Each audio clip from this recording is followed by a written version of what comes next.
Anna. Just trying to get the height correct. Okay, how's that? Let me turn down this light.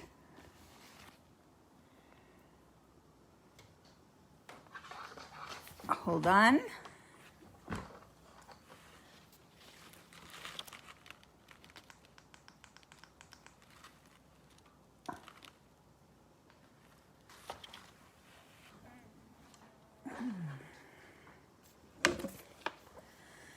Hi, Anna. How are you? Oh, we never had our phone conversation.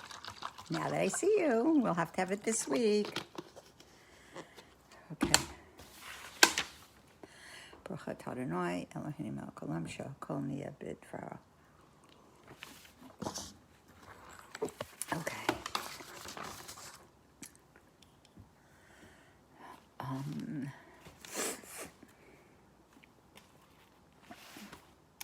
Just want to get this light better.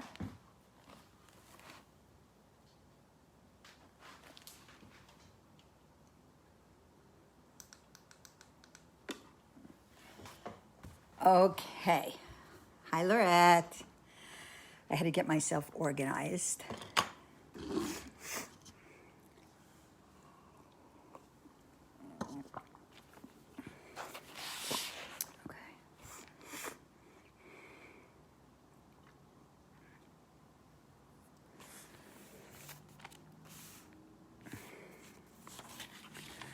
How is everybody today?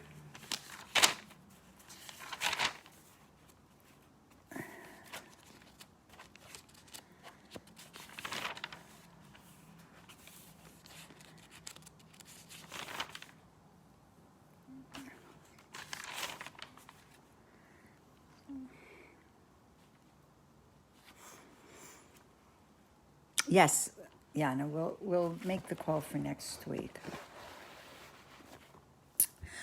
Okay, I'm ready. Let's see who else is here. We'll wait a few minutes. I just came in from a very busy day. Looking forward to teaching tonight. So much to learn. I've kind of had to par down what I'm going to teach.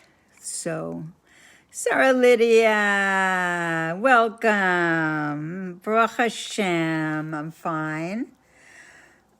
I'm absolutely fine. There's so much I want to teach tonight, and there's 2 extra things that I haven't been able to fit into my classes. So we're going to see. I'm going to do it at the end, and I'll see if I have time. If not, we'll just do a marathon one night, but it's not going to be tonight, because tonight, after class, I'm going back to Ora's to take care of my little new granddaughter through the night. So, hiya, Adrian. How are you? And we'll just wait for a few more people to come on, and then we'll begin the class. How is Jerusalem, Sarah Lydia? I'm, let's see, 2 months away from coming, maybe. Let's see, what's now? Now is still May. Almost June. Hopefully I will be there in July. Possibly not until the end of July. But I am coming, and Baruch Hashem, I am going to be there. It won't be so long for the summer. Usually when I go to Israel, I spend many months in the summer in Israel, but since I can't get there until the end of July, and Rosh Hashanah starts very early this year. The first night of Rosh Hashanah, I think, is September 6th. So I'm probably only going to be in Israel for the month of August. But the good news is I'm planning to go back for a more extended period of time after the holidays. So I hope that all works out. So this week has been a good week for everybody, I hope. Oh, my little curly Shirley. Okay, now I can start because Shirley's here.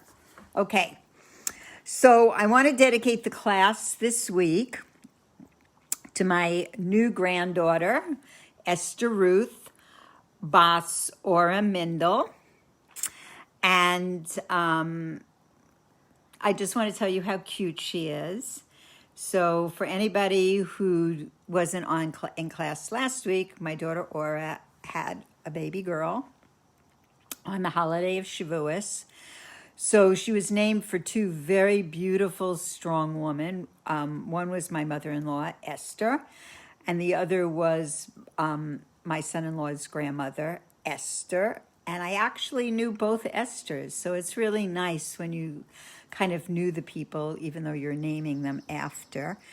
And both were very strong women in their own lives. And then because the baby was born on Shavuos, obviously her name was also Ruth. And here's Patrice. So her name is Esther Ruth for all those holy women. So we're dedicating the class today for that she should be raised with joy and simcha and chassidischkeit, and that really she grows up in a world of peace and harmony. Hi, Stephanie.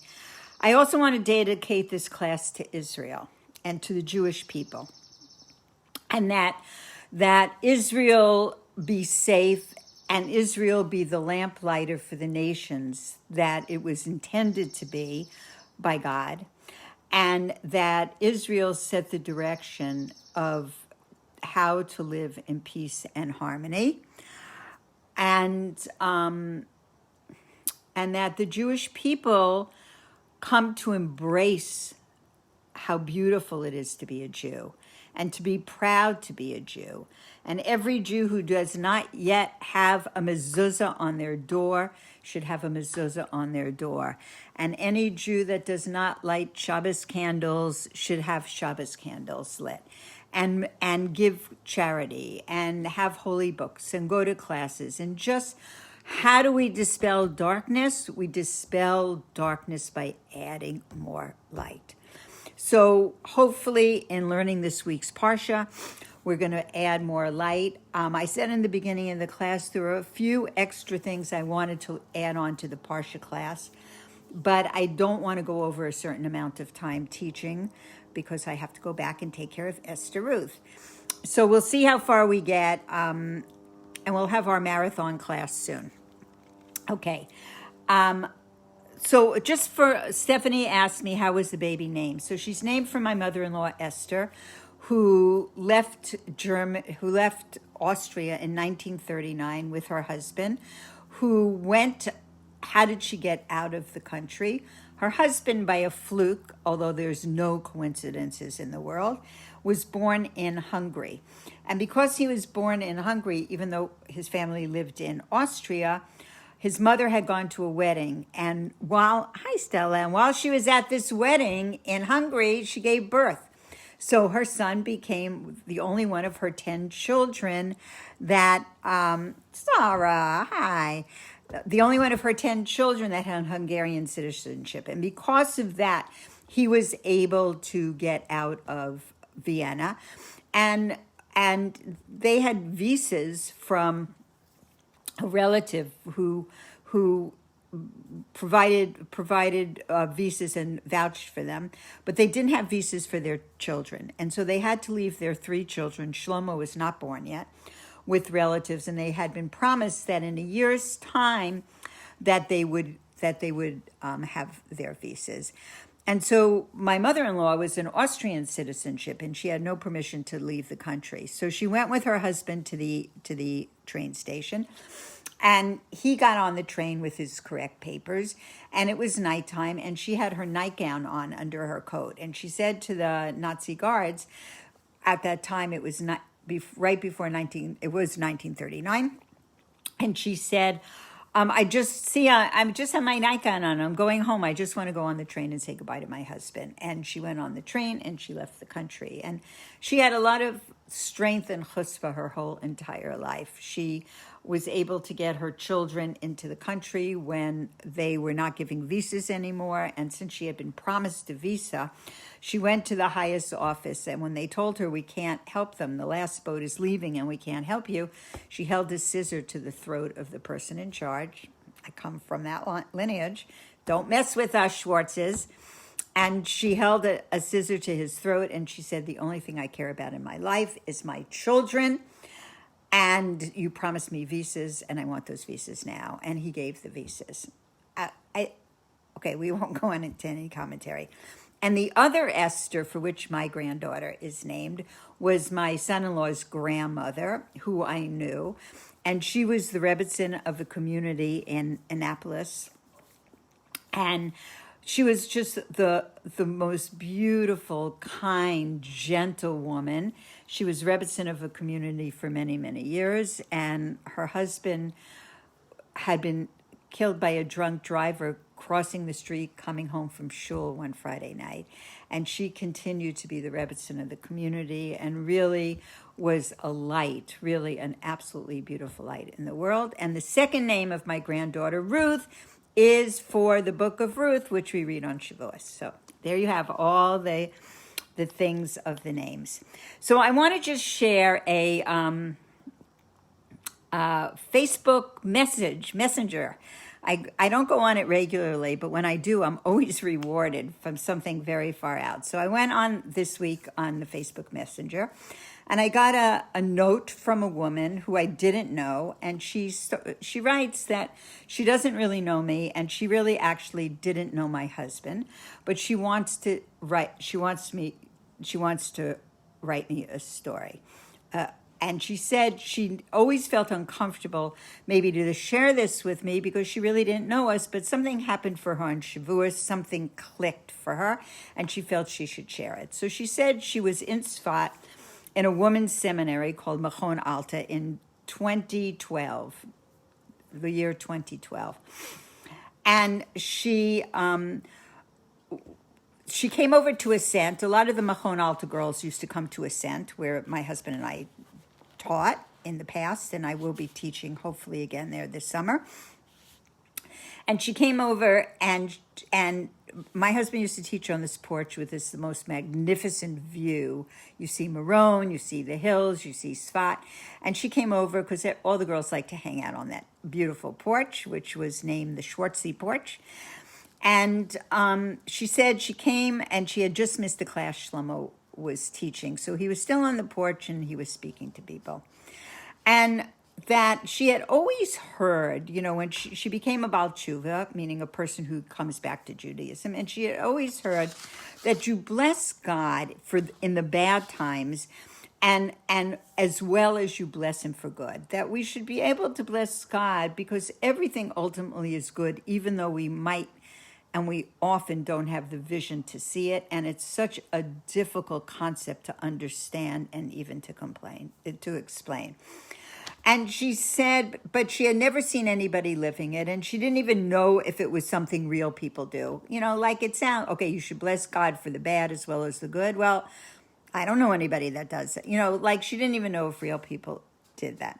And she said she's sitting on the porch, and somebody came up to my husband and said, Rabbi Schwartz, how are you? And he said, Baruch Hashem, which means thanks to God, Baruch Hashem, terrible. And she said that she was so grateful to hear that. It changed her on a very profound level, that she was sitting in the glow of the sunset, and here she sees this rabbi in a tie-dye, his tie-dye t-shirt, and she understood something profound happened for her, and she understood that to remind her that when something is terrible and you put the Baruch Hashem in it, you're keeping God in the picture always. And she said it really was a profound moment and stayed with her whole life. And for some reason now it's 2021 and this happened to her 2012, and she felt this was the correct moment to share it. So I'm sharing it with everybody. So this week's Parsha is, I never can say it correctly, so don't make fun of me, those who speak fluent Hebrew, behaalotecha, which means to raise up the lights. And there's so much to learn. We're going to learn from the Rebbe. We're going to learn from Faye Yamini. We're going to learn from Hanukkah Schusterman. We're going to learn from Rabbi Brander. We're going to learn from Yehuda Skolevsky.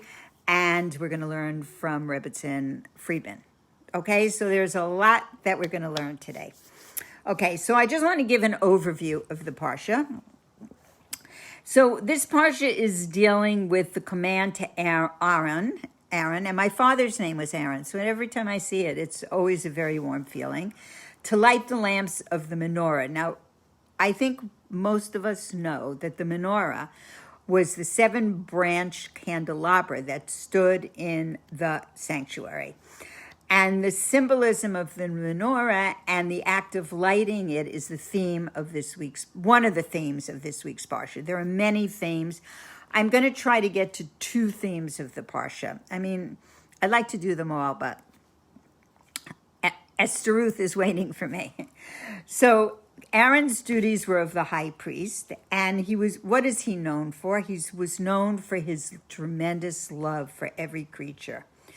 Hillel, the great Rabbi Hillel, said of him in the Pirkei Avos, in the Ethics of Our Fathers, be of the disciples of Aaron, loving peace and pursuing peace, loving your fellow people and drawing them close to Torah. So his way of life, and we're going to look at what was the feature of his way of life, of spreading this spiritual light of Torah, is that he did not wait for those who stood in darkness to come within his circle of light, but he went out to them. And I feel that this is so important for what is going on in the world today. That we have Israel that many people are turning against, and many Jews are turning against. And I think we need to be out and be a presence and be a gentle presence to explain what ties the soul of a Jew to Israel and what it means to be a Jew and to be a proud and open Jew. So we don't want to stand in darkness. We want to have the circle of light, and we want to go out bearing the circle of light. And it says that he went as Hillel, these are Hillel's words, he went to his fellow creatures, meaning those who have no other merit except that they were created by God, only God's creation. And he drew them near to Torah. He did not draw Torah near to them. He did not change Torah so it feels good, they're not uncomfortable, after all. No, he brought that holiness of light to them. You know, it's very interesting when the Lubavitcher Rebbe, the Frierdiker Rebbe, the previous Rebbe actually, started sending emissaries across America to be beacons of light in different communities. There was a lot of opposition among people that maybe were observant, saying you're going to send your people into these wastelands where there's no Judaism at all, and they're going to have to give in to what the people want. And the Rebbe always had the vision, no, it's like Aaron, you will draw people up to their holiest place, because what the Torah has to offer us is the medicine for our soul. It's the way to bring light and holiness into our personal lives. And he did not compromise, and he did not speak down to people. He raised people. He raised people. And how does this Parsha open? It opens when you light the menorah, when you light the candles, but it's not when you light, it's when you raise up the lamps. And there were 7 lamps, and we're going to go into this later on in some of our teachings. And the lamps of the menorah of the sanctuary are a symbol of the Jewish soul. It says the lamp of the Lord is the soul of man. And there were 7 lamps, which we'll go into, the 7 branches of the menorah, which compared to the 7 different types and kinds of Jewish souls. And Aaron's task was to raise up every soul, to bring out the divine within each Jew that is concealed and hidden within them. Also, we know when you light a candle, let's say you have a flame of a candle, and you light another candle, the first candle is not diminished. You can light millions of candles from one candle, and you never diminish the light that you originally start with. So to raise up this word, that's the title of the Parsha, to raise up is used instead of to light or to kindle. And we'll go on to understand a little later on what it means that Aaron was to kindle the wicks until the flame was able to raise up by itself. So his spiritual achievements was not only to light the flame of the souls of the Jewish people, but to take them to the place where they would be able to give light of their own accord. He did not just create disciples, he created leaders. He gave them a love of God that everyone could sustain without his help. So there are 3 rules, and this will be the technical part of what we're going to learn. There are 3 rules that applied to the menorah in the sanctuary, which is called the Mishkan, and in the Beis HaMikdash, which was the temple that stood in Jerusalem. Even a person who was not a Kohen could light the lamps, but only a Kohen could prepare the lamps, meaning putting the oil and the wick into the lamp. And the menorah could only be lit in the temple sanctuary. And we're going to come to see in detail what this means. So this is also has to do, there's a parallel with the spiritual awakening that occurs within each of our souls. So it is not the job of the Kohen, of the priest only to do it.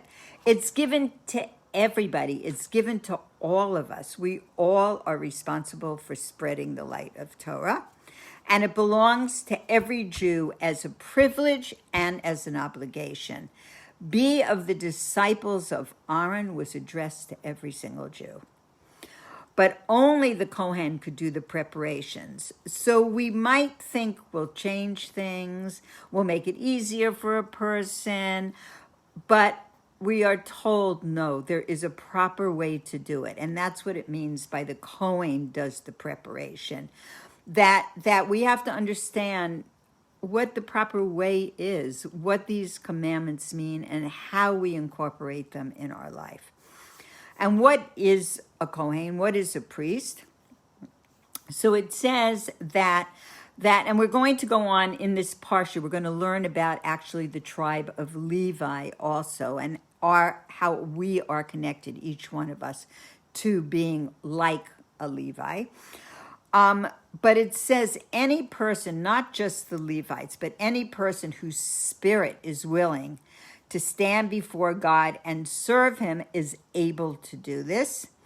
And we follow in his footsteps. And the place where the lamps were to be lit was the sanctuary, because there are different levels and degrees of holiness. And we know that the sanctuary was not the only holy place. The whole world has a holiness connected to it. But the task of lighting these lamps had to be with the highest level of holiness. So inside ourselves, we have to connect to that high level of holiness and the highest degree of sanctity possible. It's not like, when a person has a passion for something, you want to know everything about it. You want to, like, if you can ask some of my grandkids, they know every basketball player, and they know every game they played, and they know every move that they're going to make because they have a passion about it. And when you have a passion for something, you want to do it in the highest way possible. So we're going to go into the 7 branches of the menorah a little later on. But what was common about all the 7 branches was the fact that they were all alight with the flame of Torah. They all burned with love, and they shed the light of truth in the sanctuary and from the sanctuary to the whole world. And how do we know that? Because in the temple, they had windows, and the windows were broad and narrow. They were broad on the outside and narrow on the inside. Because on the inside, where godliness dwelt, you weren't in need of light, but the light needed to be spread out into the entire world. And so the temple was constructed to send light out into the entire world. And what was the source of the light? Were the lamps. And what are the lamps? The souls of the Israelites, the souls of the Jews. And each was unique. Each had its own unique qualities, and we're going to go into that. But what was the commonality was that they were all sources of light. So we have a common goal, that the efforts of every Jew is to bring the light of Torah into the world. And some might bring it through strictness, and some might bring it through love. And we have different ways of being, but the goal is light. The goal is to spread light. And this was Aaron's path: loving peace and pursuing peace, loving his fellow creatures and drawing them near to Torah. So we want to light up the dormant flame inside every single Jew, inside us. And we want to bring all of us together in unity. We want to bring all of us closer to the Torah. And that is really what is being asked of us. So I'm going to go first over a teaching from Rebbetzin Friedman, and that she's talking about that this Parsha behaalotecha, that we're going to light up the candles, lighting up, and this was the mitzvah, this was the commandment given to Aaron. And we have all the lights should go towards the center light. So there are 7 lights. And what was the center? The center was God. They all had to be focused towards God. And what are the 7 lamps representative of? The 7 lamps are representative of our midos, our emotive qualities, our characteristics, our character traits. But God has to be in the center. And God is the one who is going to elevate us in each degree of the midos, of the characteristics that we have. Now, I want to just deviate from the lighting for a minute, and we'll come back to it. So the Levium, the Levium took on the responsibility of the spiritual work of the firstborn. So there was, the firstborn were called the Behor, and they were given this responsibility to be leaders. But what happened is they participated in the sin of the golden calf, and this was taken away from them, and this job was then given to the Levium. And the Levium were anointed. And how were they anointed? It says Aaron had to lift each one up, like personally, and dressed each one in white, and all the hair, bodily hair, had to be shaved off. And we're going to go into the details a little later of what all this means. And then all the people, Bnei Israel, the Jewish people, had to put their hands on the Levium and give them what we call smicha, the blessings that you transfer holiness from one to the other. And it was very dramatic. So the avoda, the spiritual work of the Levium in the Holy Temple, was the force, was the strength of the life source of the world's responsibility. And what did they have to do? Number one, they were guards over the Beis HaMikdash, the Mishkan and the Beis HaMikdash. And the second thing that they did is they sung shira, which is songs. They sung songs. They played instruments. So there were 2 groups. One group opened the doors of the sanctuary in the Beis HaMikdash in the morning and were on guard duty, so to speak. And the other group sang and played musical instruments.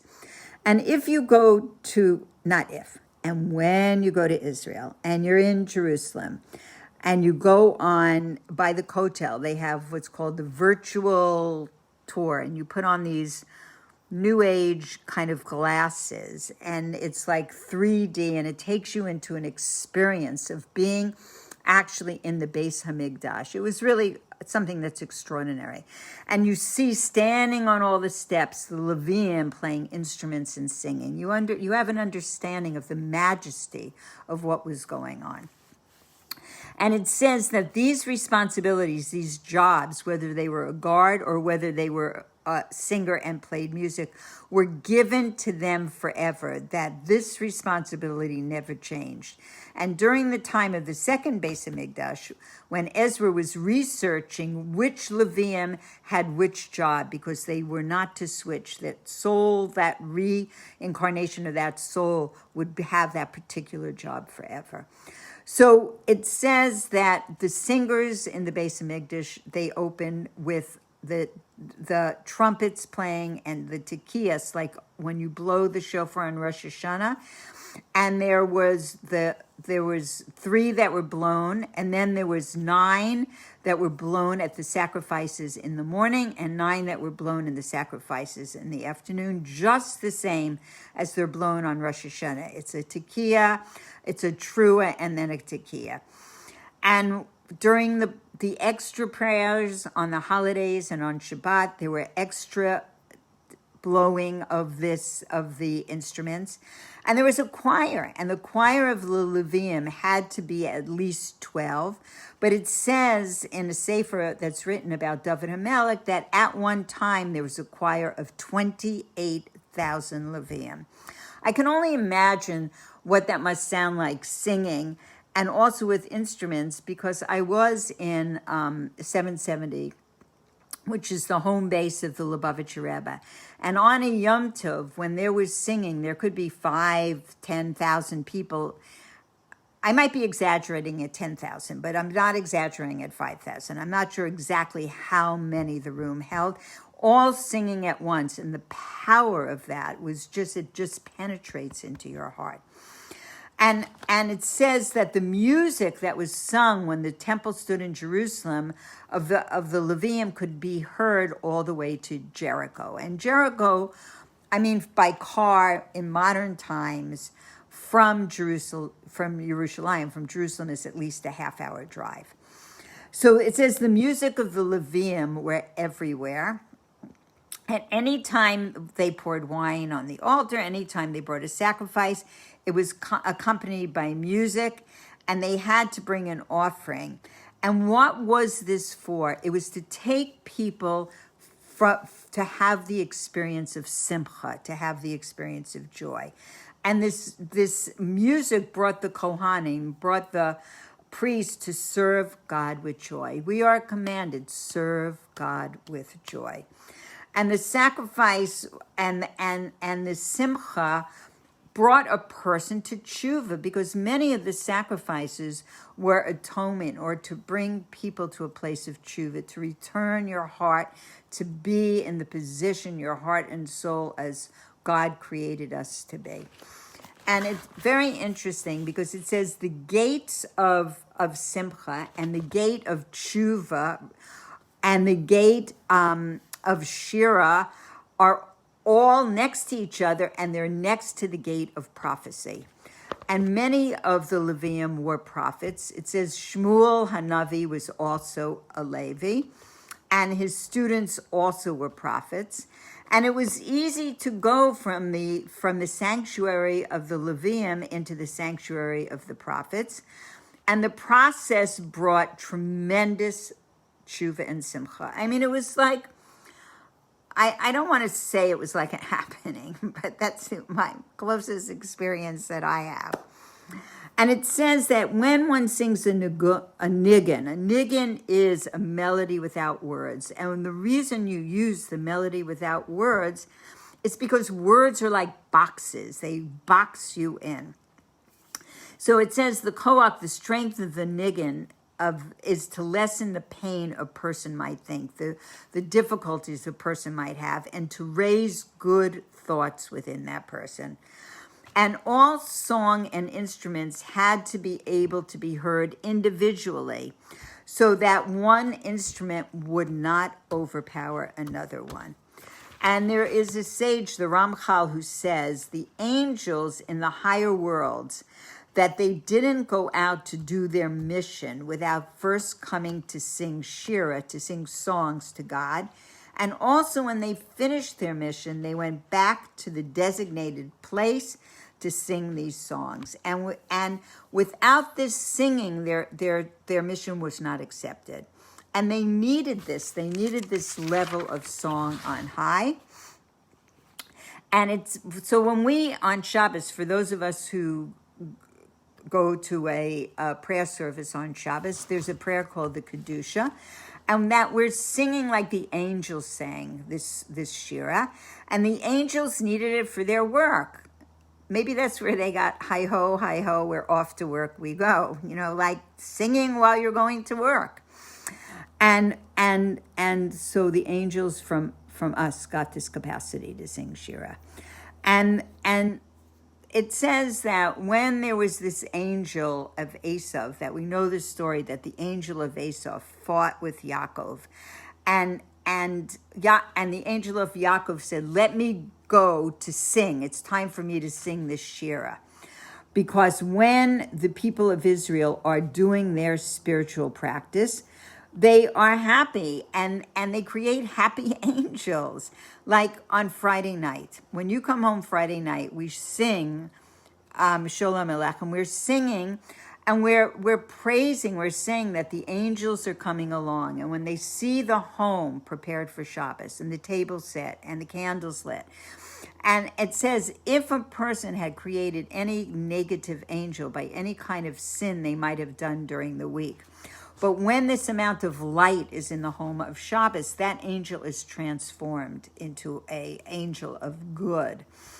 So we have this ability to have this deep level of tshuva from observing Shabbos, even to the effect of changing bad angels to good. This is a full-on advertisement for Shabbos observance in any way that a person could do it.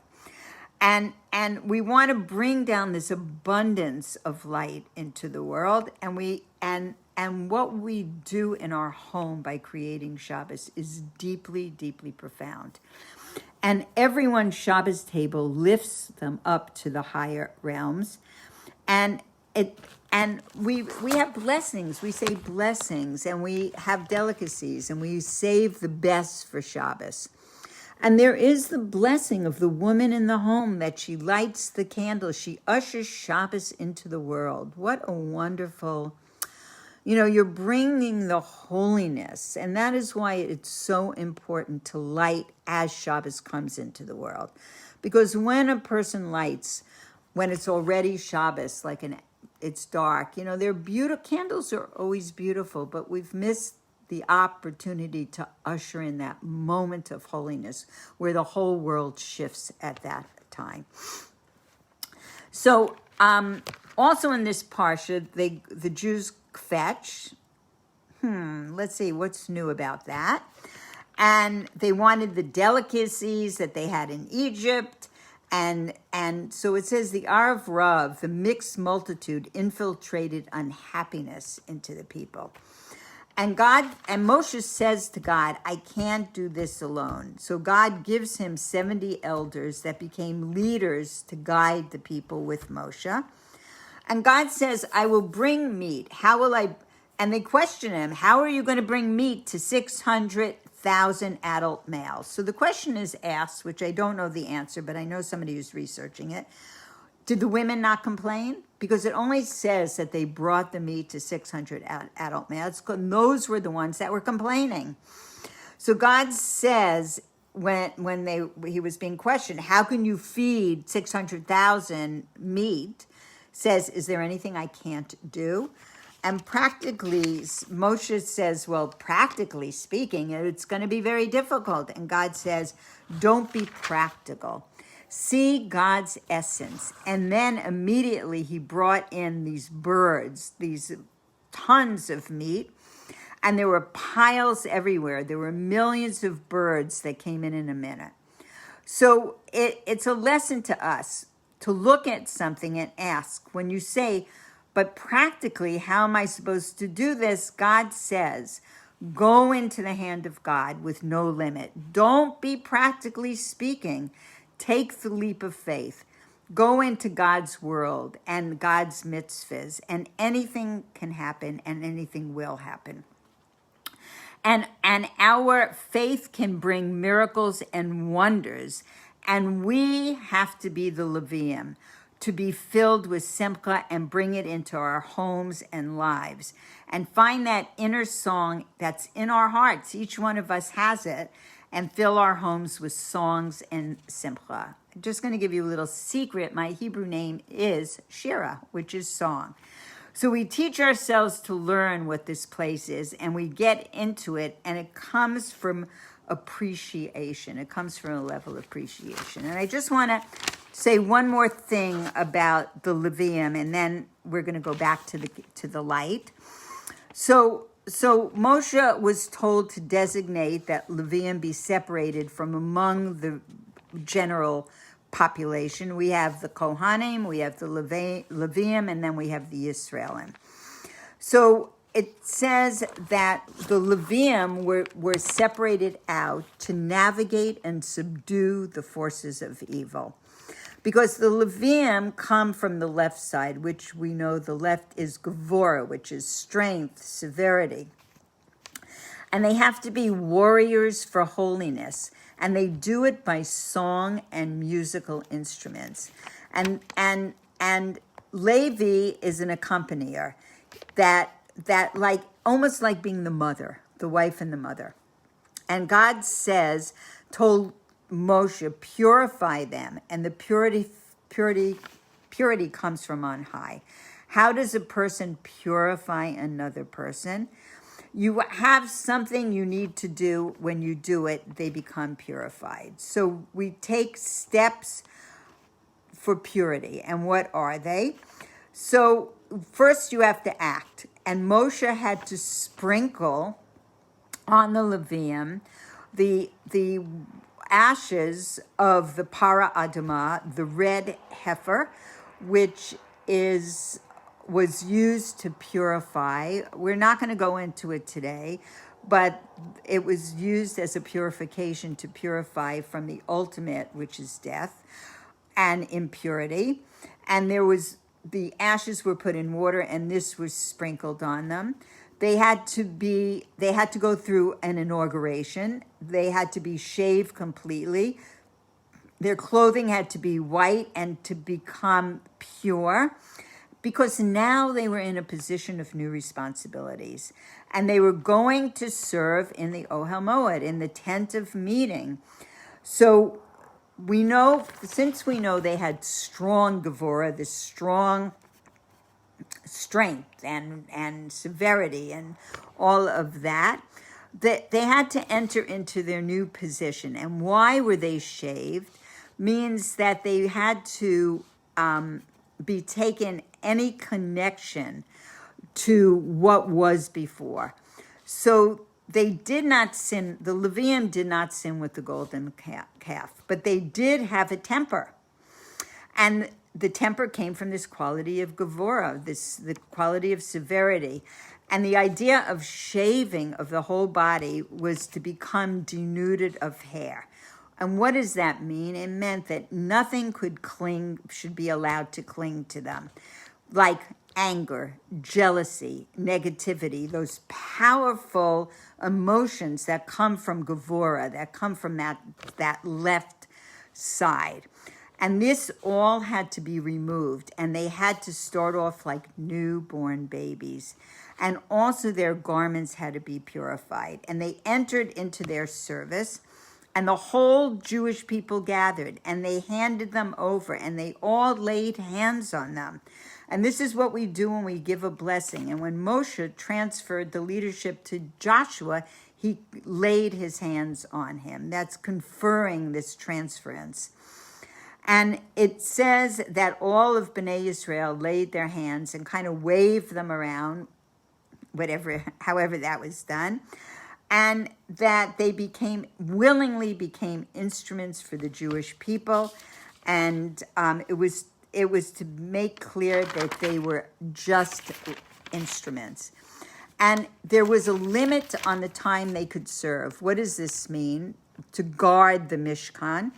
It says the Levium in their service it's as if they are at war with the negative side, with what we call the Sitra Akra.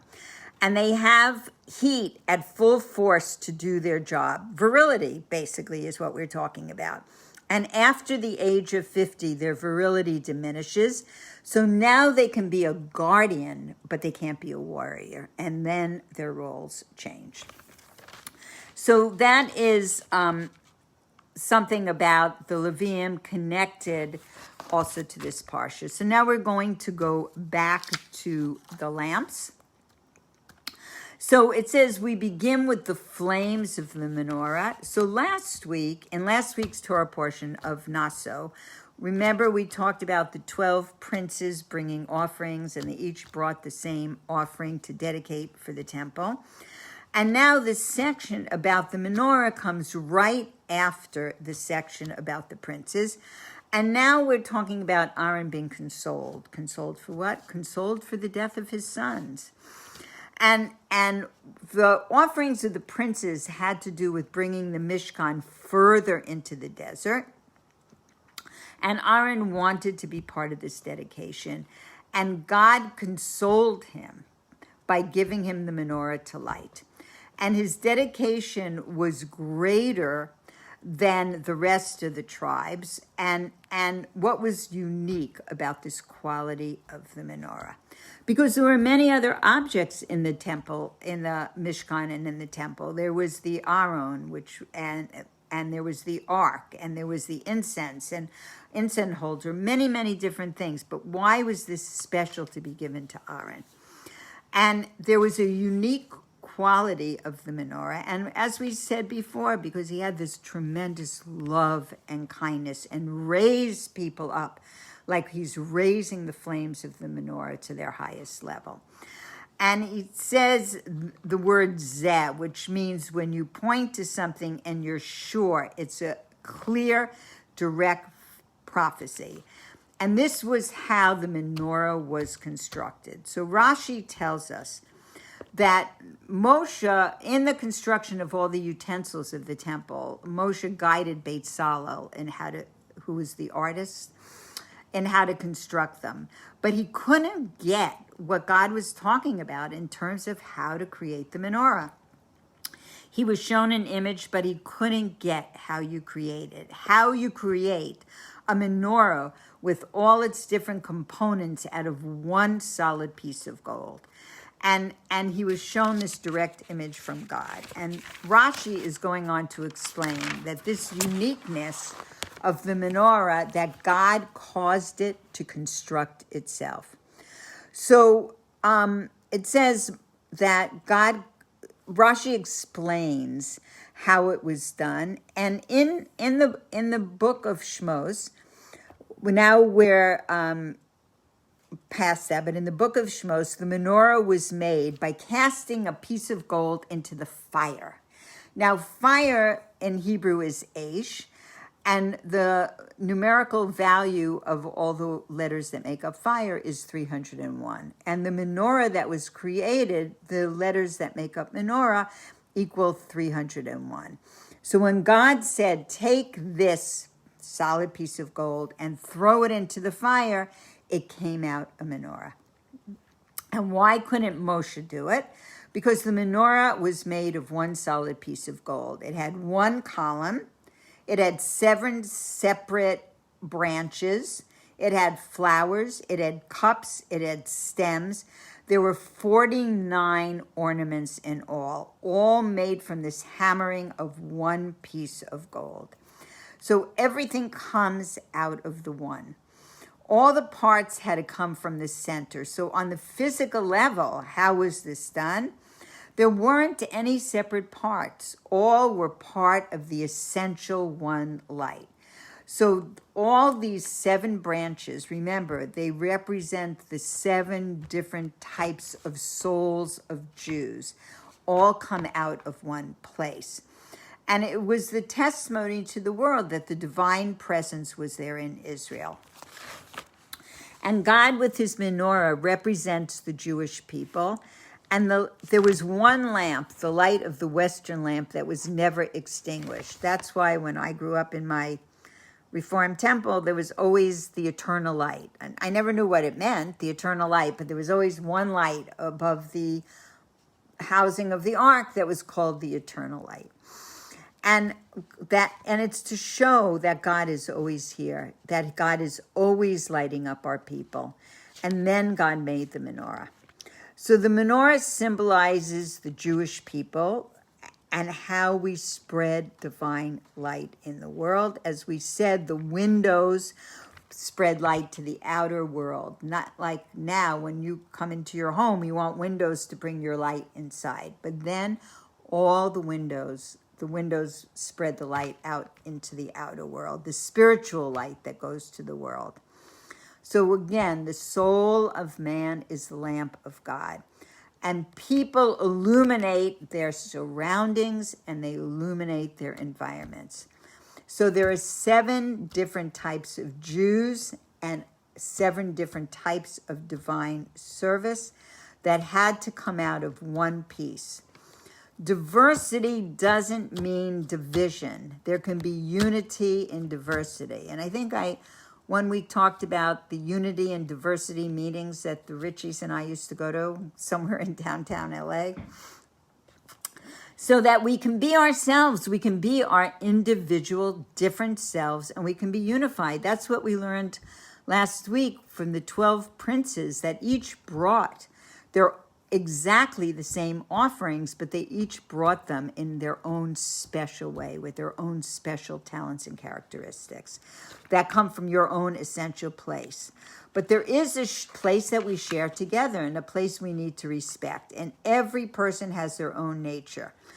That we don't want to be like you and me. We want to be ourselves. It says that when a person comes to the higher world after 120 years, God doesn't ask them, why weren't you like Moshe? Why weren't you like Sarah and Rivka and Rachel? Why weren't you like Aaron? God asks you, why weren't you the highest of who you could be, of who yourself is? And we want to be inspiring and we want to teach, but every individual Jew has a mission, and with their own talents in their own way and with a different intention, but all come from the one, all have a uniqueness. So God is expressing himself through us. And what speaks to you is unique. You know, each of us has something else that speaks to us, and each of us has a different mitzvah also that speaks to us. And how was this shown to Aaron? It was shown by him lighting up the people and their individuality. So this command was specific. It says to raise up, when you raise the flames up, not when you light, but when you raise the flames up. So the Kohen applies the flame to the wick until it catches and it lights on its own. And we learn from this Parsha how to light things up.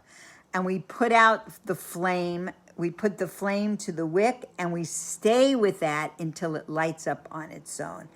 And that's how we light the menorah. In such a way, we light ourselves up. So these 7 lights go through the 7 different sefirot that we counted on counting of the Omer. So Chesed, Gevurah, Tiferes, Netzach, Hod, Yisod, and Malchus, and we're going to go into each one. The inner integration of all these 7 qualities within ourselves. So we each shine in one quality, but we have all the different qualities wrapped up inside ourselves. And Rashi says, until we raise these lights until they catch on their own. So every person is a potential lamp, and each person needs to realize his or her own potential and then become radiant and raise themselves up and keep going higher and higher and higher. You know, when I first started to study Judaism after my many different searches in the world, I thought I was going to leave India, come to Israel. I had to take it from India to Israel. I went through Tehran, which is an experience in itself. And I would stay a month and I would learn everything there was to learn about Judaism. And then I would go back to India, and then I could incorporate my Judaism into my path. I thought I could learn everything in a month. And I think one of the most surprising things about Jewish teachings was that you're never finished. There is no end point. You never graduate. It's like deeper and deeper and more and more and more and more. And I can say that each year for the last, well, everybody knows how old I am anyway. So let's say for 50 years, even though I feel 20, for 50 years, I've been learning Parsha, and I actually each week learned something new that I don't know, I never saw it before, I never heard of it before. There's so many layers to learn. There is no end. So we want to raise ourselves higher and higher and higher. And that's what it means by the Kohanim. You want to come to the highest of places. So we look for a higher degree of divine service in what we do, and we want to go forward, and we want to take our potential till it rises on its own. And when we light up our own inner light, we internalize this knowledge until it has a power to shine independently. And when a person is going to rise on her own, it should become through one's own nature. And we understand our inner light, and we need to raise it up, and we need to shine. We have to become shiny. It says, Aaron cleaned the menorah daily, so the menorah can be lit each day with new, clean, pure oil. And he put the flame to the wick until it was clear that the wick had become lit. And the wick took to the flame and lit it up. And that's what we mean by intention, kavana. When we do it with the intention to serve God, we are focused until we know it's working. We light ourselves up with positive thoughts, with positive deeds. We clean out what's not working, what's old. The lamps, we put in new wicks. We take out the old thoughts that we don't need. We separate those out, and we put in brand new olive oil. And olive oil represents wisdom. And the olive oil that was used is the first press, the freshest of the oil. And each of us has a source of influence, and we bring this spiritual consciousness out of who we are. And what does it mean that you have a block of gold that is thrown into the fire and it comes out as menorah? Meaning we take our passion and we throw it into the service of God in whatever way you want to serve God. And we come out from the depth of who we are, and we are essentially connected to God. And we want to have inside and outside look the same. So we have to start. And when I was studying with Hannah Rachel, she taught a little teaching from Rabbi Nachman that I found very, very profound, that you start anew every day, and sometimes you start anew many times a day. Now, I never knew that came from Rabbi Nachman before, and I always used that concept when I used to use my Weight Watcher examples when I used to teach, that you always have the opportunity to start again. Just because you lost your path and direction in holding strong on a diet or a certain way of eating doesn't mean for the rest of the month you do that. You get up the next minute and you start again. So I want to actually share a story having to do with this theme of stopping, and sometimes many times a day, and beginning anew. So it's kind of a story in a story, and I never can tell a shorthand version of the story, so you're going to have to hear the whole longhand version of the story.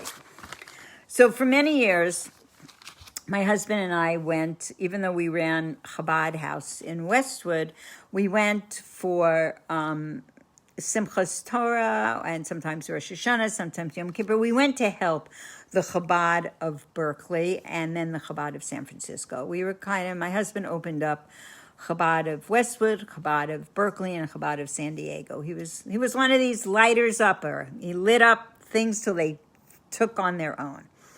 So we were in San Francisco one day, and Hindelanger, the incredible Rebbitzin of San Francisco and of Berkeley, she introduced me to a woman. Her name was Devorah, who was an Israeli, who had lived in San Francisco for 10 years. And Devorah said those fateful words to me, which I encourage everybody to keep saying because you never know. Do you know anybody for me? She wanted to get married. She wanted to meet a person. And I would smile, but say to myself, I don't know anybody for you. I wasn't experienced in how to fix people up at that time. I was much younger. I was very inexperienced in it. And I didn't know you just have to make a phone call between one person and another and introduce them. Anyway, there was a man that moved to Los Angeles from Hawaii. The shluchim in Hawaii asked us to give him some attention. And somehow it came to my mind that this man that just moved here from Hawaii would be perfect for this woman, Devorah, from San Francisco. And I made a shidduch for them. And she came down, and guess what? They got married. And it's my only match that I ever made that got divorced. So they were married a few years, and they got divorced. But the divine providence in the story was then she was living here in Los Angeles. And eventually she met a man in Los Angeles that lived in Long Beach, somebody who many years before my husband had met in the Chabad of Westwood and had been a teacher for him to enter into his Jewish practice. And it's there are many long stories. I'm going to tell the shortened version of the long story. So he had been married before. He had children. Devorah did not have children, and they met, and they fell in love, and they got married. And unfortunately, right after she got married, she developed a very severe, serious illness, and she was quite ill for a very long time, for many years. And she was getting sicker and sicker until she was really bedridden. And she lived out, at that time, she used to teach in Los Angeles, and when she got married, she moved to Long Beach. And so many of her friends were in Los Angeles. And she was home all day till the family came home at night after school and her husband after work. And she was alone. And the thing that really meant the most to her was having visitors. It's a huge thing when somebody is sick. It says you bring them life. You renew them when you visit them when they're sick. So that year, during the summer, Rebbitzin Yemini had put an ad in the Jewish Journal asking people to take on a mitzvah, a good deed, a mitzvah, a commandment in her name and dedicate it to her healing. And many, many people wrote in and said what they were taking on for her, to dedicate for her healing. And when I went to visit her one day, she said to me, I want to share a story with you. And she said that when she saw the amounts of people that took on a mitzvah and dedicated it for her healing, dedicated it for her, it touched her so profoundly. And she said to me, I decided that I should take on a mitzvah also for myself. And she said that she took on the mitzvah of being nicer.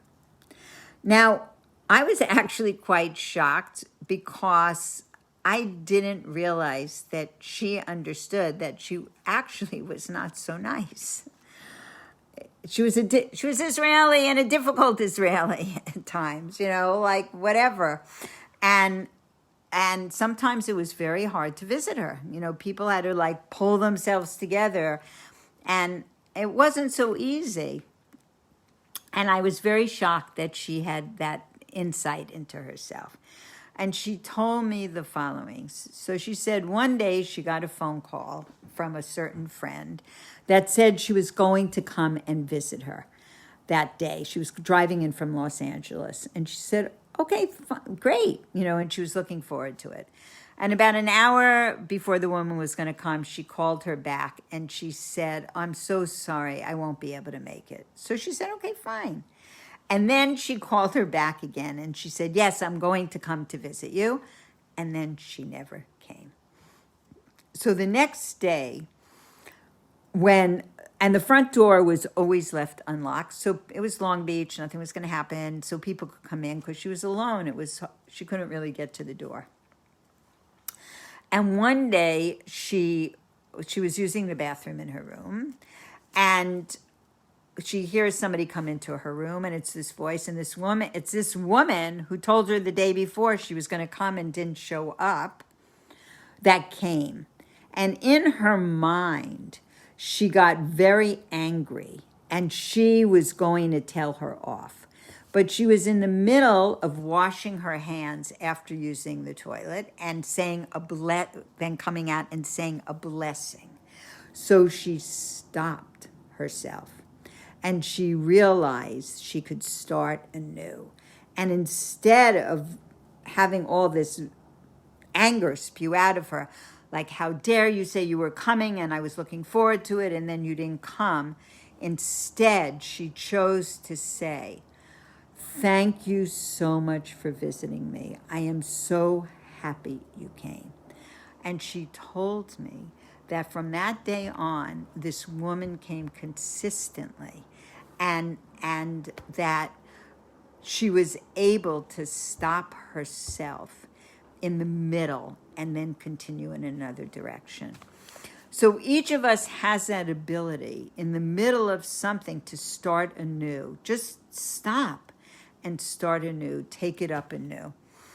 So we all come from the same source, and we learn this. And what do we learn? It's interesting because it says all the ornaments that were on the menorah equaled the number 49. And what else do we know about 49? We just finished counting the Omer right before Shavuos, and we counted 49 days of the Omer. And it says that our soul's composition is like all the attributes of God. We have kindness, we have severity, we have harmony, we have connection, we have perseverance, we have humility, we have foundation, and we have royalty. Yes, I want to quote my dear friend Patrice. It's never too late to shut up. I think it's a great, everybody appreciates that. You should have that in your repertoire for yourself.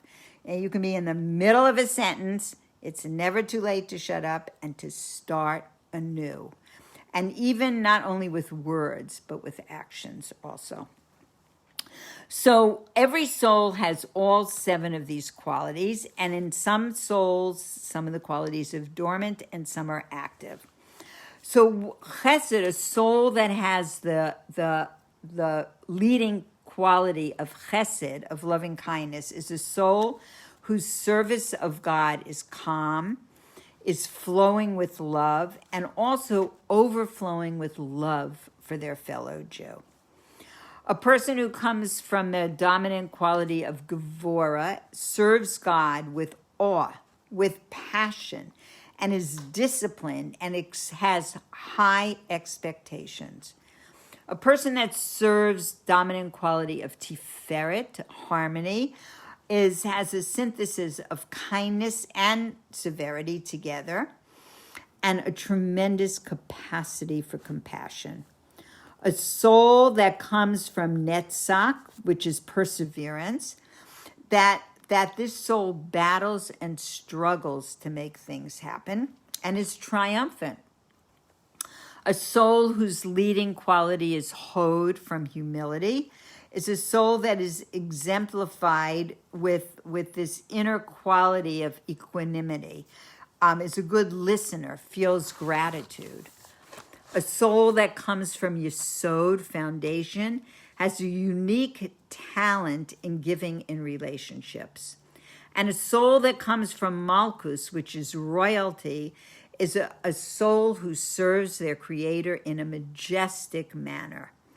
And there is one purpose and there is one mission, and that is to be a menorah. And this is the guiding light for the entire world. It says Jews took the Torah, received the Torah, that is the Sinai experience, and we build our own inner sanctuary, and we begin these journeys through the desert, and it enables us to take the light of Torah and to contribute to fulfilling everyone's existence, not only our own existence. So, to continue, so we're now going on about the lights more, because it's so, first of all, we all love light. Who doesn't love light? Don't answer. A troll, probably. So that's the first thing that was created. God said, let there be light. And usually light is for the sake of another. But let there be light is a mission statement. In everything we do, let there be light. It says that Hashem says light can vanquish your enemy. We learn about this from the Gemara on Shabbos. We bless, just like we said before, we bless for the bad, like the story of Shlomo, Baruch Hashem, terrible, just as we bless for the good. Because we know that simcha, joy, breaks all boundaries. And better to let joy break all boundaries than something else. So this Parsha is teaching us how to be alive with the Torah. Torah is living Torah. We have to be able to take whatever we're learning, and maybe even one dot of what we're learning, and incorporate it in our life and live by it. This is just not an intellectual exercise. This is giving us the strength and the passion how to live, how to be kind, how to raise ourselves up and raise up the Jewish nation. And really today, we need everybody's effort, every single person's effort to do their part of warmth and kindness in the world. You know, when you walk down the street and you give and receive a smile, it just makes you feel better. It makes you feel happier. It just brings more light into the world. So Hasidus is very into light. Studying Hasidus is about light in vessels. And this is a general theme of how we serve God and how we generate light and how to make a dwelling place for God in all the details of the world. And when you lift up the candles, it's a charge for your life. Let there be light. As we said many times already in this class, the candle of God is the soul of man. And when we say elevate, raise up the candles, we're saying raise up our souls. That's what we're saying. And the 7 branches, again, all come from one piece. So there are different pathways. Everybody has a different pathway of how to serve God. And to light the candle is a mitzvah. And Torah is light. And we light up the body of the Jew as well as the soul. Why? Because the menorah has a body, and the light of wicks corresponds to the soul. So we have the body, and then we have the wicks that correspond to the soul. And it has to be lit up in order for the menorah to be a menorah. The menorah's job is to dispel light. It can't dispel light when it's not lit. And it's totally golden.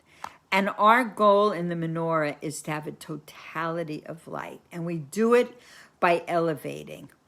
Why do we use the word elevate? Because Rashi is telling us it has to light until a flame goes up on its own. And the goal of this fire is it should burn on its own. And fire needs fuel. And a wick burns. And when the fire lights up, what happens? The oil and the wick are actually disintegrating. To be lit up, we have to stand aside, and sometimes we have to nullify ourselves. And the foundation of serving God is, what is my purpose? What is the essence of my being? What am I here to do? To serve God. That's what we're here for. I'm going to serve God on my own, and I will light up myself. You know, we can't just sit around waiting for somebody to light us up. We have to find the means to light up ourselves. So we know from the book of Job that a person was born to toil, to work on ourselves. And when it comes to God, we work on the world and we guard our world. And we want to reveal godliness in the world. And we become God's partner. And God created people to have this, that they can do it on their own. You don't need a forklift to lift you up.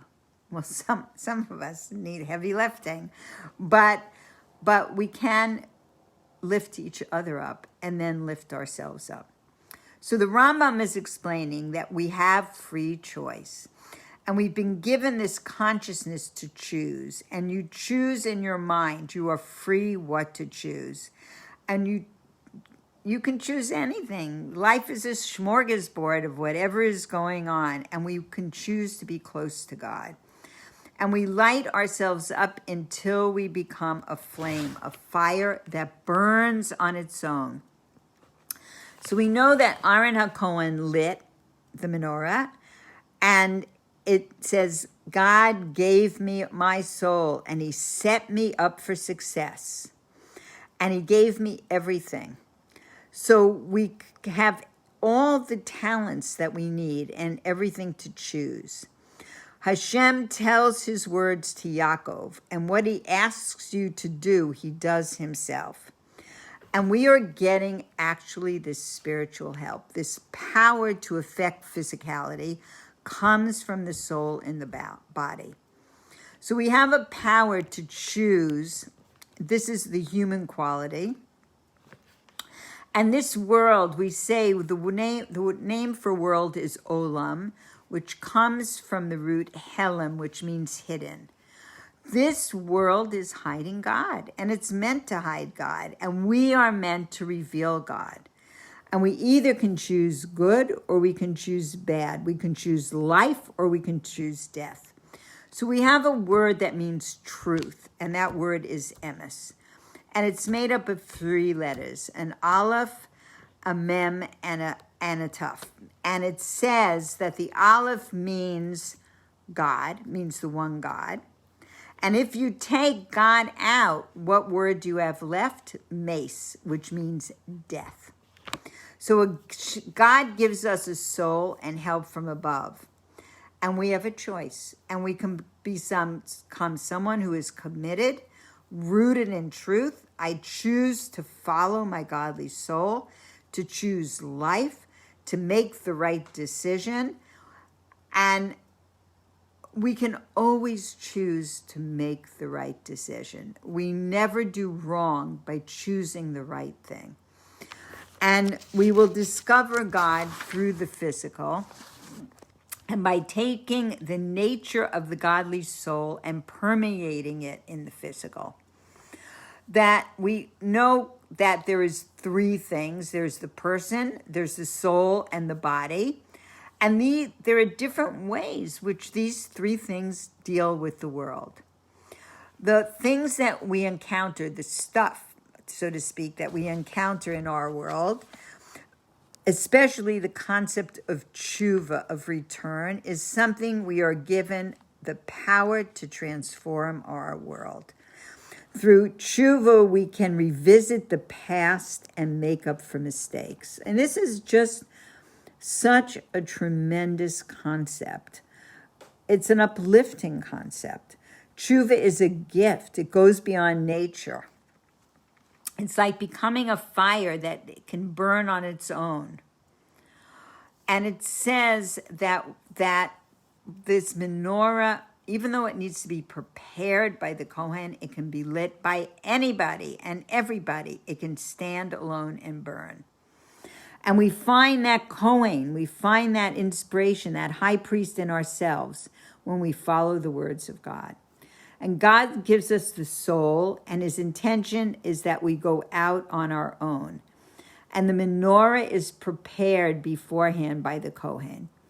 So Rambam is saying that even the stranger can light up a menorah. And it's not about you. That was my husband's favorite saying. It's not about you. It is not about who's lighting it. It's about it should be lit. Did you light the light or not? So lighting the menorah, we light up the world, and then we stand back and we become nullified, really, in that tremendous light. And as the light burns, it becomes more radiant. And we have to become more radiant. It is the moment. It is the time.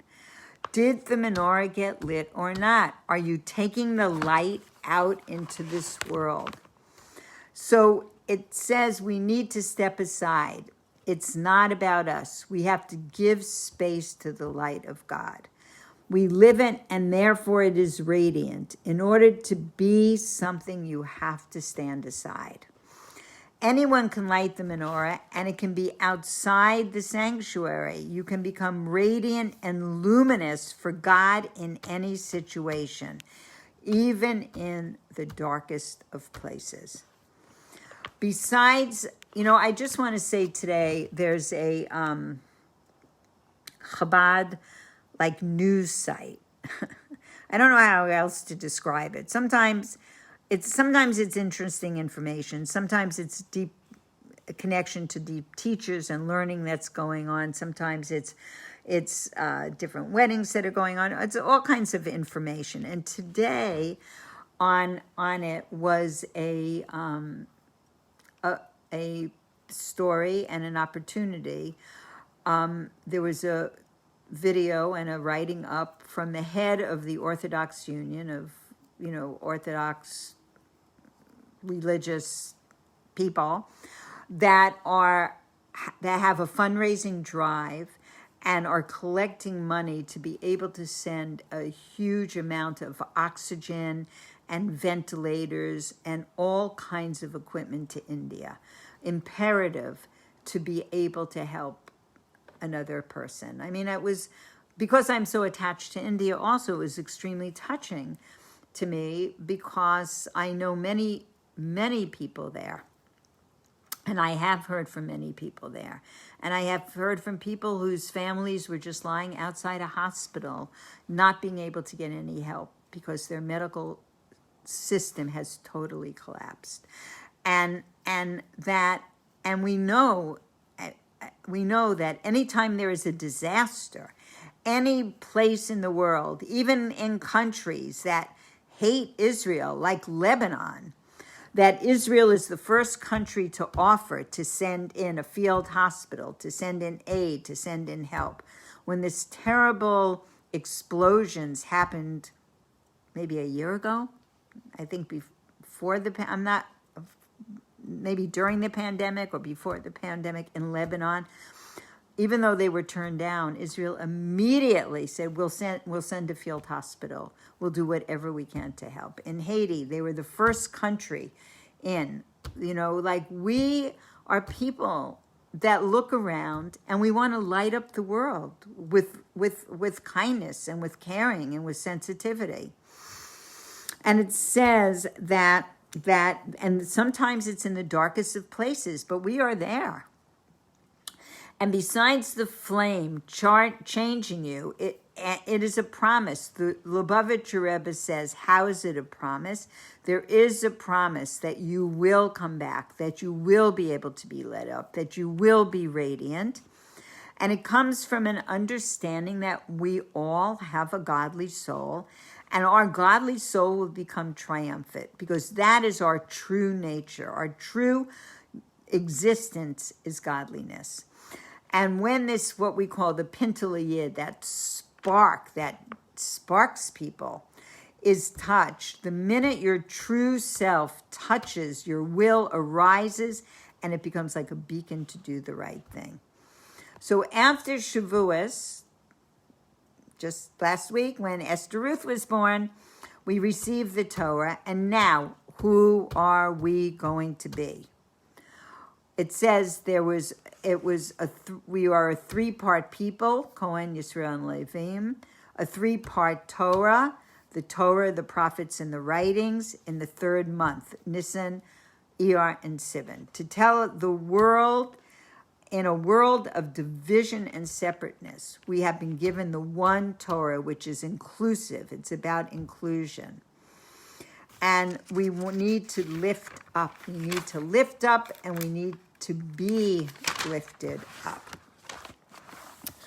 Okay, so I'm going to go on.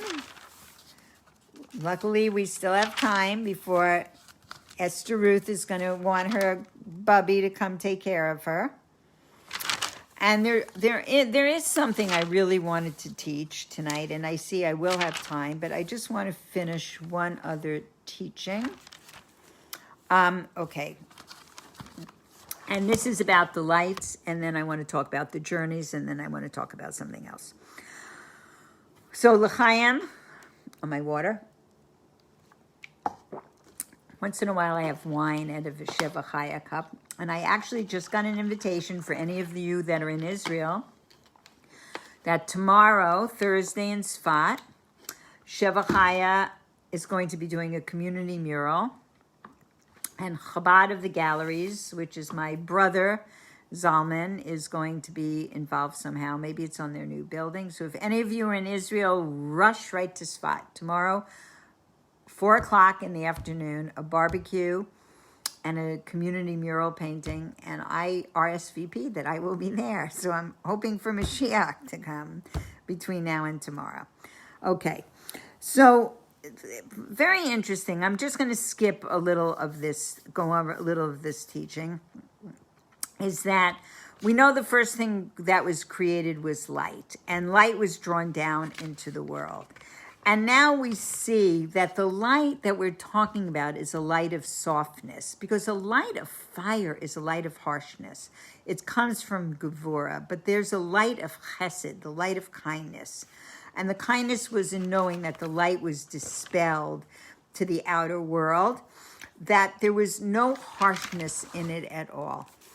So, okay. So that's just another one thing I wanted to say. And then I want to say something about the journeys that the Jews took, and then I'm going to talk about something else. So it says that the Jews journeyed through the desert. This is in this week's Parsha. And that we only traveled by day, not by night. And we waited until the day came to keep on moving. And this is so interesting, and I want to share that I just learned this today. Even though I've known about the journeys for years, and I've talked about the journeys for years, but I learned this from Yehudis Golevsky, who teaches at a school called Shaviti, and they have all kinds of incredible classes, and so here's what I learned from her today. So it says that when we moved, that we waited until the day came to keep on moving. Now, normally when people travel in the desert, like caravans, they travel at night, not in the daytime. And it says the journeys were about conquering the place of what's called the Sitra Achra, the other side, the kind of the evil, the negative side. And it says the reason that we stopped at each place, like we journeyed, but when we stopped, it was to clear the impurity. And if the impurity and the evil in that particular place was so strong, then we might have had a camp there for a period of time. Because when you see the journeys, some journeys kept moving. Some camp for a day, some for a month, some for quite a few number of years. So if you had to stay a week, it meant that there was more evil in the place. Years could be even more that had to be purified. And there were places that were so bad that it needed the descent of this godliness, the Shekhinah, that energy. And we only traveled by the day. At night, it was too harsh. And in the day, we didn't have to worry about the sun because we had the clouds of glory that protected us from the sun. And we had the pillars of fire, and we had the manna. And so we did the opposite of what the world does. The sun is shining in the day, and when it comes up, we moved, and those were the good times. And when we camped, they were the hard times.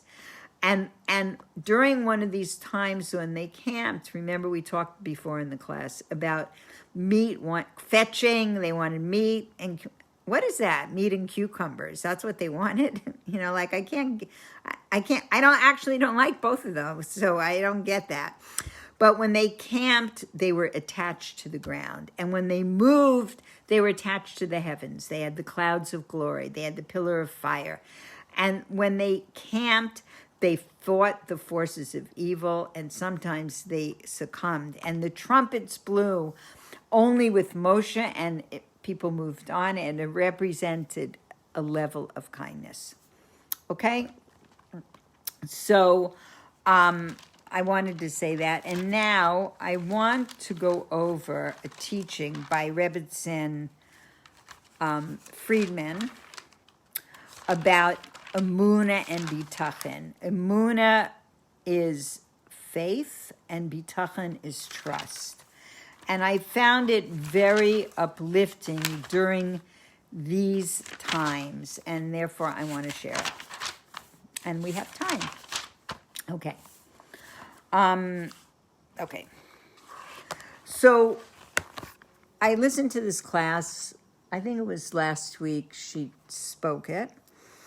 And she's saying, what is the message of today? What is the message of these times? Is we need to strengthen ourselves in emunah and bitachon, faith and trust in God, and to understand what it is and to activate our heart to feel emunah and bitachon, to see things and experiences through that lens, and to raise ourselves to a higher awareness. Emunah is experiencing God, feeling it, having a palpable feeling in one's heart. And Patrice said they had cucumbers in Egypt. I know. Why? Could somebody research why cucumbers? And to have this feeling in your heart. And it says in Tanya that we are supposed to have this palpable feeling of awe and love of God. And even if you can't actually feel it, but you can conceive in your mind that you could feel it, it is as if we have felt it. So we want to feel this experience. It's not about believing in God, because believing has to do with bitachon. It's about the experience of feeling. We all know what a feeling is. Okay? Thank you, Patrice, our gardener. They grow well in warm weather and were plentiful. Okay, I'm going to have to develop a love for cucumbers. Okay. So it says that we want to go beyond the physical brain. So experiencing is going beyond the physical brain. It is experiential awareness, and we have to train ourselves to go what is beyond an experience that we can tangibly wrap ourselves around, and to be able to live it. In the book of Tanya, it says that we understand this is not that the light of God dwells often in different ways on a person. And we are not just physicality, but a person has a desire for the physical world. In Pirkei Avos, which is the ethics of our fathers, it says, nullify your will for the will of, and make your will the will of God. And in brief, this is very brief because I don't want to tell the whole story at this moment, but if somebody reminds me, I will one day. Actually, Patrice and I have a friend that was having severe fertility issues, and there was a question of whether she was doing in vitro fertilization. She had had a few failed ones because her husband had recently had prostate cancer, and they at a very young age. and they were having to take all the sperm and everything out. They said there's one more opportunity that we can try another in vitro. This is after many failed ones. And they also had years before, when they were first married, a child, and then they had adopted a child. And they decided that they would try it this time after many disappointments. And when it came time, I don't know so much about it, so I can't really explain it in detail, but when it came time for the implantation, it was like a 2 or 3 day Jewish holiday. And because they already had a boy and had a girl, it was a question of, can they desecrate, go against the laws of Shabbos and get in a car and go far and do this procedure, whatever was entailed. And while the experts were being consulted, this woman told me she prayed to God that God would make her will God's will, so that if the answer, according to the Jewish laws, was no, that she would accept it with as full of a heart as she would have accepted a yes, because that would have been God's will. But the answer was a yes, and she did give birth to a child. But I always, when I read this statement of Pirkei Avos, nullify your will for the will of God, I think of her and that tremendous quality. And I cannot say, placed in the same situation, would I be able to have that depth of belief and that strength to make my will God's will. And this is what it's teaching us that we need to do. So the will of a person is to have physicality, because we have a physical body and the heart, and we have two parts of our heart. We have the right side, where the godly soul dwells and wants only spirituality and godliness. And we have the left side, where the animal soul dwells. And that's the place of the Yetzer Hara, the evil inclination. And that is where the desire for physicality and the physical world comes from. And when we are pulled into any type of physical desire, it comes from there. So when we have a will from the left side, we analyze it and we see what it is. If there's a discrepancy between a desire and a mitzvah, what is the will of God? I have to look and take on the will of God and vanquish that other voice. So how do we do it? We make it small. It says that there's a way to make it small and finite and move it over, because we know that's not what God wants from me. We're pulled by this Yetzer Hara. It's like the throbbing of the heart with desire, but we can nullify that voice in our heart that's telling us to go against the will of God, to sin. We can say, I don't want it. I want to vanquish it. All physical desires that come from the world, that God put in the world, and some of it is positive, and some can uplift us, and some we can shine light into, and some we can't. So with true emunah, that experience of deep faith that God created the world, that's the perspective we can have, and we can choose the godly way. And all good comes from God, but we can't always understand it. And sometimes it looks to us to be harsh. And these things are extremely difficult. And I'm only giving over a class from Rebbetzin Freeman that I heard. But in actuality, how does a person do this? How does a person bear it? And it says we are created to know that and experience that there is nothing outside of God, and everything comes from only God. And sometimes good is experienced, and sometimes there are things that are beyond our understanding. And we try to rejoice, and we try to be happy, and we try to live with emunah.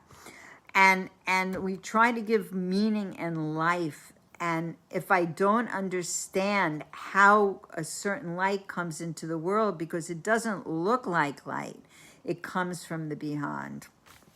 And there is a choice on what level of existence do we want to live. We can choose it. Do we want to live on the peripheral stuff and level?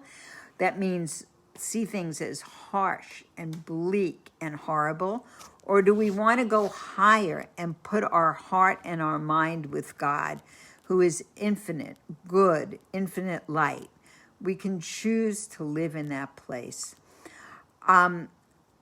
It says if we live in the peripheral world, which we don't understand, we don't have to function from that place. A person can choose to live on the peripheral.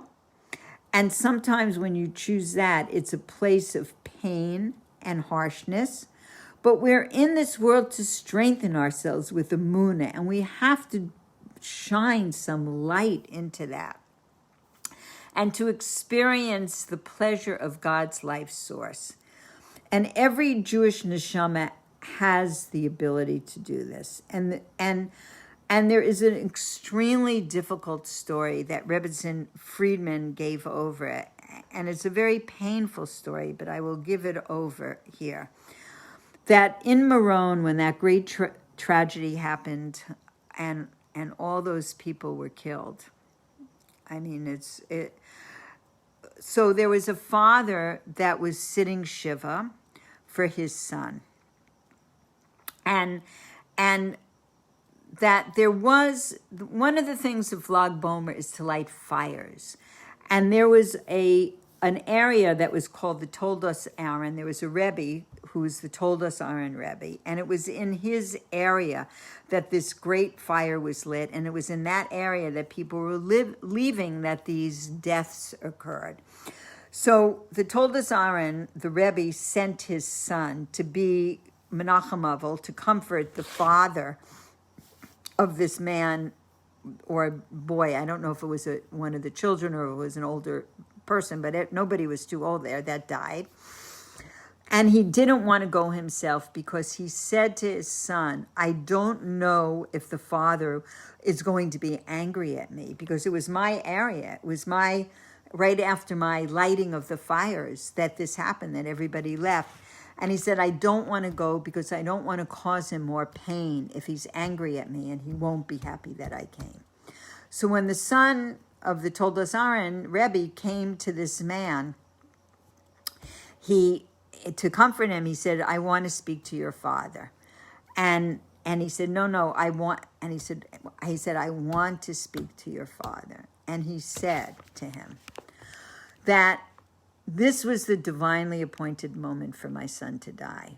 And he could have died on the road in a car accident somewhere.